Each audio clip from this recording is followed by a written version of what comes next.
Hello everyone, this is Free to Language channel. Free to Language channel にကြိုဆိုပါရစေဗျ။ channel အသစ်ကလေးဖြစ်တာကြောင့်ကျွန်တော်ရဲ့ channel လေးကို subscribe လုပ်ပြီးတော့လေ့လာမှတ်သားလို့ရပါတယ်ခင်ဗျ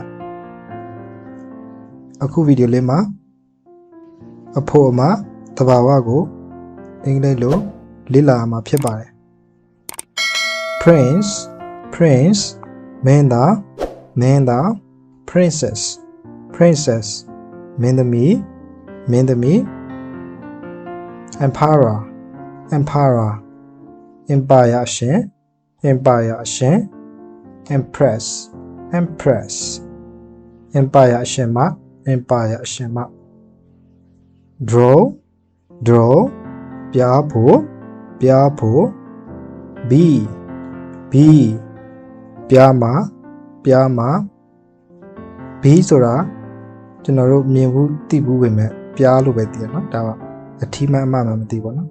ဒါဒီနေ့ပြောပြပြလိုက်တာဖြစ်ပါတယ်ပြားမ Stallion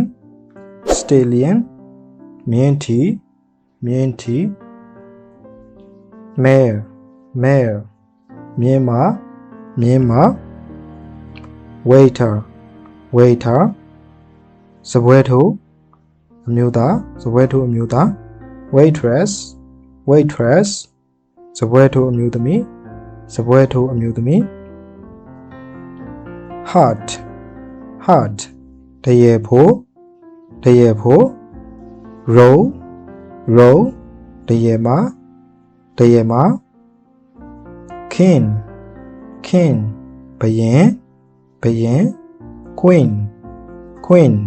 ဘုရင်မ Melter ငါးအထီ Spawner ငါးအမ Actor တရုပ်ဆောင်မင်းသား Actress တရုပ်ဆောင်မင်းသမီး Salesman အရောင်းဝန်ထမ်းအမျိုးသား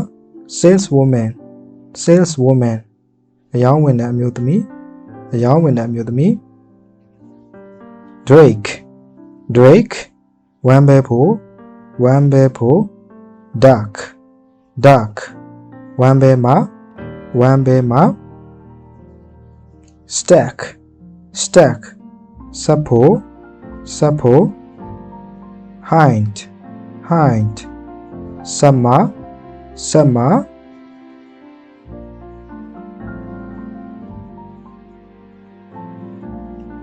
ဒီနေ့ဗီဒီယိုလေးကတော့ဒီလောက်ပါပဲခင်ဗျာနောက်ထပ်ဗီဒီယိုလေးကိုလည်းတင်သွားမှာမို့လို့ဆက်လက်စောင့်ကြည့်လေ့လာသွားလို့ရပါတယ်ခင်ဗျာအားလုံးကိုကျေးဇူးတင်ပါတယ်